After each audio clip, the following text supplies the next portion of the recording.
Shalom pagi. Mari sama-sama tundukkan kepala. Tiada kata yang manis dan ucapan syukur pada Bapa di surga.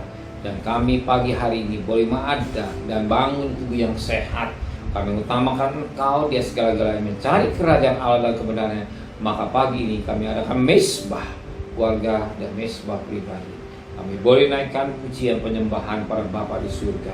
Kami rindu untuk dengarkan renungan firman-Mu. Kau mengurapi hamba-Mu, mengurapi kami, dan menyucikan hati dan pikiran kami.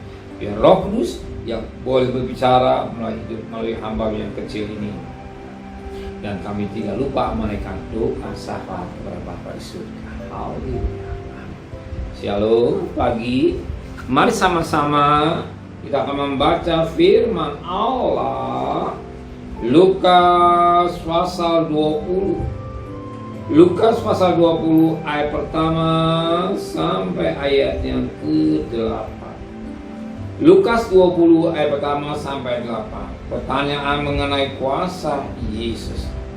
Pada suatu hari ketika Yesus mengajar orang banyak di bait Allah dan memberitakan Injil, datanglah imam-imam kepala dan ahli-ahli Taurat serta tua-tua ke situ.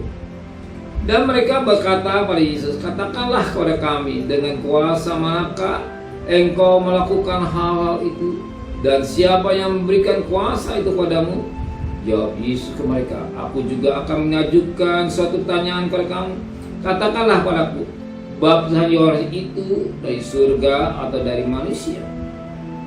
Mereka mempertimbangkan di antara mereka dan berkata, jikalau kita katakan dari surga, ia akan berkata, mengapa kamu tidak percaya kepadanya?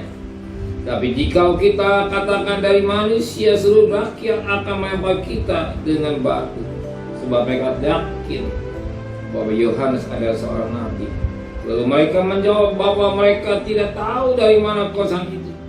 Maka kata Yesus kepada mereka, jika demikian, aku juga tidak mengatakan kepadamu, dengan kuasa manakah aku melakukan hal-hal itu. Puji Tuhan. Firman Tuhan cukup jelas bagi kita. Tapi yang sering menarik, banyak orang bertanya dalam pelayanan, dalam hidup Yesus. Tulisnya dikatakan dalam firman Tuhan, ya, imam kepala dan ahli Taurat bertanya. Ketika orang dipakai, ketika Yesus dipakai luar biasa. Demikian juga kita dipakai oleh Tuhan dengan luar biasa, dipakai Tuhan. Sering bertanya, orang bertanya, siapa yang memberikan kau pengertian? Dia lupa kuasa itu datang dari Roh Kudus. Roh Kudus, Roh Kudus yang memberikan kuasa. Kenapa? Kalau Alkitab berkata, Yohanes 1 ayat 12. Anak Allah akan diberikan kuasa sebagai anak-anak pada siapa yang pada dia menerima kuasa. Kuasa yang Roh Kudus yang menyertai, yang membimbing kita, yang mengajar kita sehingga kita bisa, bukan karena kepintaran kita, tapi Roh Kudus yang memberikan mimpi untuk kita berbicara hal kebenaran. Amin. Maka hiduplah dalam pimpinan Roh Kudus. Hari ini kita bekerja, berdagang. Undang Roh Kudus pimpin saya dalam perjalanan hidup kami berdagang. Kenapa? Sebab Roma 8 ayat 14. Anak Allah hidup dalam pimpinan Roh Kudus yang membimbing hidup kita. Pikiran, angan-angan kita serahkan semua pada Roh Kudus. Karena kita pintar, tapi Roh Kudus yang membimbing kita. Kita kuasa yang dari surga. Kita bisa, kita mampu kan Roh Kudus membimbing. Amin. Sudah percaya Roh Kudus membimbing hidup saudara sebagai anak-anak Allah? Roma 8:14. Dan kita mau hidup hari-hari pas hari tetap dalam pimpinan Roh Kudus. Mari tundukkan kepala.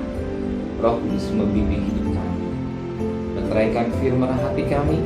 Kembalikan besok pagi tubuh yang sehat dengan tidak kurang satu apapun juga. Berkati Bapak Presiden, Wakil Presiden, para Menteri, pada gubernur, pada bupati, pada wali kota, pada camat, pada lurah, pada RW, pada RT, pada medis, pada Polri. Berikan mereka hikmat yang dari surga. Jadi saya mau takut kepada Tuhan. dan kekasih, terimalah berkat nikmat dari Allah Bapa, cinta kasih sayang dari Tuhan Yesus Kristus, dan berkat Roh Kudus menyertai saudara mulai hari ini sampai Maranatha Tuhan Yesus datang. Yang cinta Dia katakan amin. Tuhan